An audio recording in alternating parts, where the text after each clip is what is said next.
ஓட்டு போட்டாச்சு நீங்கள் போகலான்னு சொல்லிட்டாங்க. எனக்கு முதல் யார் போட்டாங்கன்னு சைன் எடுத்து காமிக்க சொல்கிறேன், காமிக்க மாட்டேங்கிறாங்க.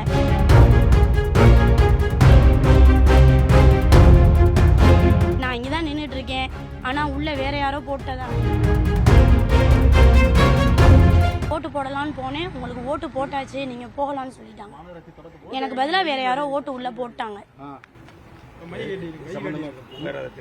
இது சம்மந்தமாக புகார் கொடுக்கணும். கண்டிப்பாக நான் கம்ப்ளைண்ட் பண்ணுவேன். எங்கே கம்ப்ளைண்ட் பண்ணணுமோ அங்கே கம்ப்ளைண்ட் பண்ணுவேன். உள்ள உங்களுக்கு பதிலாக ஆள் போட்டாங்க, ஃபர்தா போட்டுட்டு தான் வந்தாங்க. யார் போட்டாங்கன்னு தெரியலன்னு சொல்கிறாங்க. சைன் எடுத்து காமிக்க சொல்கிறேன், காமிக்க மாட்டேங்கிறாங்க.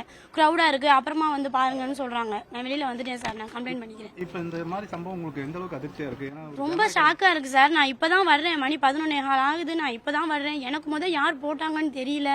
உள்ள சரியான ரெஸ்பான்ஸ் பண்ண மாட்டேங்கிறாங்க. ஒரு 16 ஆவணங்கள் இருந்து காமிச்சன பண்ணிருப்பாங்க, அதே மாதிரி போட்டுருக்காங்க. தெரியல சார் என்ன நடந்துச்சு, உள்ள யார் என்ன பண்றாங்க எதுவுமே தெரியல. என்னோட ஓட்டை வேற ஒருத்தவங்க போட்டாங்க. என் கையில ஸ்லிப்பு, என் கையில கார்டு இருக்கு. நான் இங்கே தான் நின்றுட்டு இருக்கேன், ஆனா உள்ள வேற யாரோ போட்டதாக சொல்லி என்னை வெளியில அனுப்பிச்சிட்டாங்க சார். எப்படி அப்படி ஒரு தெரியல என்னன்னு. ஆனால் இப்போதான் எனக்கு இருந்துச்சு, நான் போட்டேன். அவங்களுக்கு இன்னும் அப்படி சொல்கிறாங்க. கேட்டதுக்கு சைன் காமிங்க அப்படின்னா காமிக்கல. நீங்கள் முறையிட்டீங்களா? கேட்டோம் சைன் காமிங்க அப்படின்னா காமிக்கல, சைன் மட்டும் காமிக்கல. இந்த மாதிரி ஒரு 2வது முறை எடுக்கக்கூடிய இடைத்தேர்தலில் ஒரு எவ்வளோ பார்த்து தேர்தல் பண்ணிக்கிறது செய்கிறாங்க.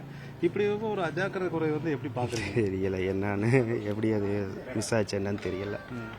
இதுக்கு வந்து தேர்தல் ஆணையம் வந்து என்ன மாதிரி நடவடிக்கை எடுக்கணும்? அவங்களுக்கு ஓட் கொடுக்கணும், அவங்க ஓட் போடணும். அவங்க அது மட்டும்தான், வேற ஒன்றும் இல்லை. அவங்க ஓட் போடணும்ல. இப்போ இதுக்கு வந்து 49O வருமா? 49O அந்த மாதிரி போட்டு அவங்க பேலட் ஓட் மாதிரி கொடுக்கணும் அவங்க. இப்போ இங்கே வாக்குச்சாவடி அலுவலகம்னு ஒருத்தர் இருப்பாரு, அவர்கிட்ட முறையிட்டீங்க? கேட்டதுக்கு பார்க்குறோம் க்ரௌடாக இருக்குது, அப்புறம் பண்ணிக்கலாம் அப்படிங்கிறாங்க. வேற ஒன்றும் இல்லை. ரெஸ்பான்ஸ் கரெக்டாக இருந்துச்சுங்களா? ரொம்ப ரூடாக ஓகே தான், அப்புறம் வாங்க அப்படிங்கிறாங்க. ரெஸ்பான்ஸாக தான் பேசினாங்க, அப்புறம் வாங்க அப்படிங்கிறாங்க. வேற ஒன்றும் இல்லை. ஏன்னா இது வரைக்கும் இப்போ 7 மணிக்கு ஆரம்பிச்சு 11 மணிக்கு வந்தீங்கன்னா 5 மணி நேரம் தான் இருக்குது. 5 மணி நேரத்தில் வந்து இப்படி ஒரு பிரச்சனை நடந்துக்குன்னா இன்னும் மீதி ஒரு 6 மணி நேரம் இருக்குது. பார்க்கலாம், என்னன்னு செக் பண்ண சொல்லியிருக்கோம். பார்ப்போம் என்ன நெக்ஸ்ட் வந்து ஒன்று சைன் வந்து பார்க்கலாம், செக் பண்ணலான்னு சொல்லியிருக்காங்க. பார்க்கலாம். சரி. உங்கள் பேர்? ஜஃபருல்லா. தவிர்க்க முடியாத தம்ப்நெயில்ஸ், கலக்கலான கண்டென்ட்ஸ், சினிமாவும் சீரியஸ் பிரச்சனைகளும், சும்மாவே ராம் சரண் தளபதி விஜய் எப்படா பெரிய கலகலப்பும் கைகலப்பும். Me too love you. Thank you அவர்களை மாஸ் ஏத்துறது ஏற்ற தெரிக்குதுனாலே டன் தான். பிரேக்கே இல்லாமல் பிரேக்கிங் நியூஸ் சொல்லும் தந்தி டிவி ஆப்.